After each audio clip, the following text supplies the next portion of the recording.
Apex Legends might just be having the comeback arc we never saw coming. Original players who once left the game are dipping their toes back into this accidental battle royale. Let's talk about how the almost Titanfall 3 seems to be making a comeback. Starting with His Watson, who dropped a video on Christmas Day 2024 and it turned heads. He pointed out that player counts were slowly declining over time, with some minor upticks around seasonal things. Then he hit on something big just after a minute that stuck with me. His main theory is that Respawn isn't targeting one type of audience. They're trying to please everyone, both casuals and competitive gamers.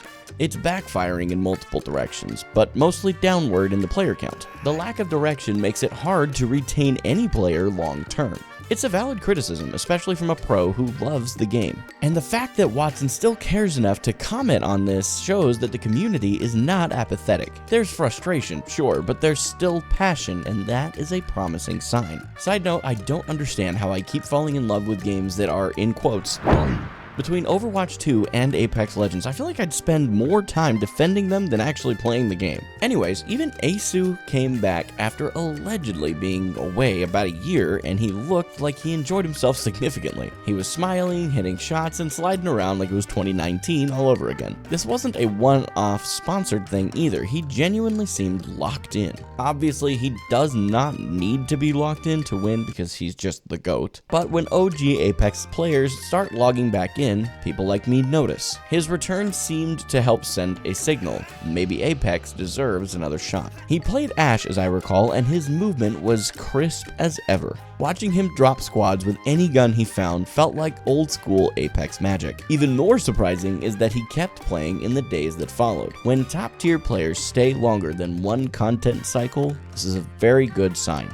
That made some of the OG players like myself question whether it was worth trying again, and a lot of us seemed to hear this loud and clear. For years, Apex got labeled as a dead game by the usual suspects. These are the same people who are waiting for everything and everyone to fail. It's hate disguised as critique, and it infects online gaming communities like cancer. The same energy fuels cancel culture, point fingers, dunk on that, repeat. Ironically, these folks often have the least fulfilling gaming experiences and actual lives. They never build anything, they just tear stuff down to their self-perceived level. So when Apex hit a rough patch, they went all in on trashing it. But real gamers just want good games. If a game improves, we'll give it another go. Negativity doesn't build a legacy, positive effort forward does. The second thing I noticed was the thing that I think is killing games generally. Have you ever noticed how every game nowadays has a ranked mode and several, often, casual modes? That's not by accident. Games are trying to satisfy every type of player. But some developers go too far with the participation trophy mindset. They think everyone should win something just for showing up. The problem is that makes the real wins feel hollow. There's actual data showing participation trophies' effects actually lower the sense of accomplishment, and that 100% bleeds into competitive gaming psychology. Apex, for all its flaws, still makes you earn it. You can't fake your way to Predator. Yet you're not totally left out either if you just want to play casually, because those modes still feel rewarding in themselves. That balance is incredibly rare, and I think Apex is inching closer to finding it again. Additionally, we live in an era of I want it now. DoorDash, Amazon same-day delivery, and Netflix binges are just a few of the culprits. Everything's become about speed and convenience above accomplishments. Gaming seemingly hasn't escaped that mindset. Players want instant results, fast queue times, and quick dopamine hits. Man, even Overwatch 2 released 6v6, which has been something that people have been begging for a long time, as an open queue format because they were afraid of longer queue times. Apex actually feeds that instant gratification itch in a healthy way. When you queue up, you get rewarded for surviving. Kill someone, you get RP. Live past a few more teams, get some more RP. This is also shown actively in-game as you earn it. Every action has immediate feedback, and that keeps us engaged. It scratches the competitive and the casual participation trophy itches simultaneously. For instance, I had a match last week where I barely scraped out a top 5 finish. I got rewarded for that, and it felt earned, not gifted. Contrast that with another match where I dropped hot and lost the first fight, and then I felt the instant regret as I lost RP at the end of the match. It's small stuff like that that keeps players coming back daily, and unlike some games, you actually feel when you're improving. It doesn't hand out rank like candy, but it does respect the time you invest. If you're enjoying this video so far and want to support this kind of content, consider joining my Patreon. We run Overwatch 2 quick play nights with patrons every other Friday, and at the second tier, you even get access to an exclusive Minecraft server. Check the link in the description, come game with us, and of course help fuel more content just like this one. The more I create, the more I see how social trends affect popularity. Something goes viral and suddenly everyone has an opinion. This goes both ways. I mean, Battlefront 2 recently had a huge influx of popularity because of nostalgia. That, coupled with people's desire for Battlefront 3, sent player counts to the ceiling. It got people playing a nearly decade-old game like it was new again. Apex could easily benefit from that same concept. Especially with creators like Asu returning, people are taking notice. But it's not just a one-man wave, it's a pulse across multiple communities. Social proof like this matters, especially in our partially creator-driven landscape. Social momentum isn't rational, it's emotional. We follow the energy, not the logic. And sometimes that's okay, because gaming isn't really meant to be a logical hobby. Primarily speaking, for me, it's an emotional escape from reality. That's why this comeback wave has the potential to be so powerful and possibly sustainable. Let's talk about how the FPS genre feels incredibly stale right now, if we're all being honest. Even Splitgate's developer team is roasting Call of Duty publicly for being so stagnant.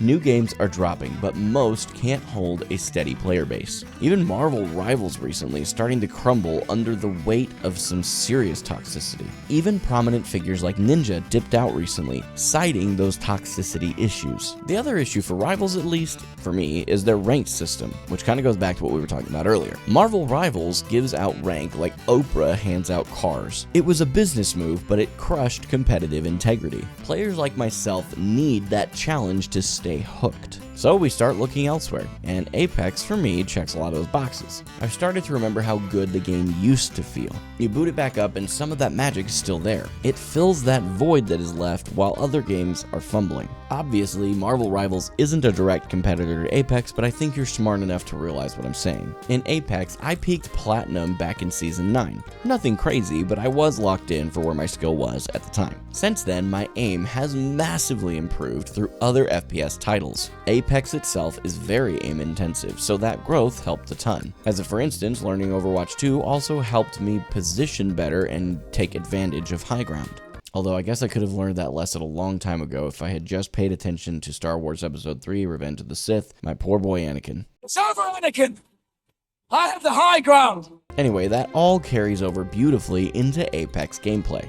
Plus, the game just feels good to move in. Gunplay, pacing, rotations.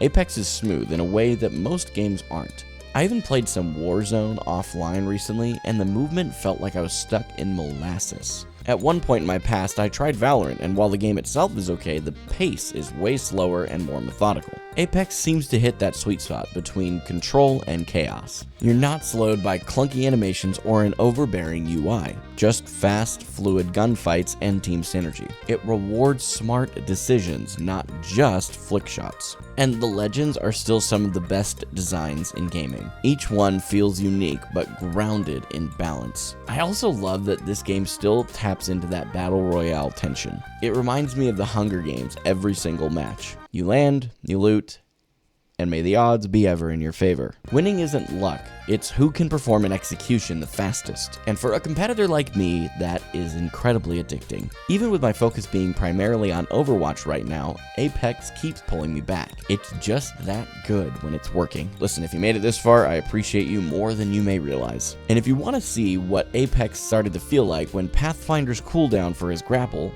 reverted to the variable cooldown, you want to check out this video right here, because that's pretty well captures what I experienced.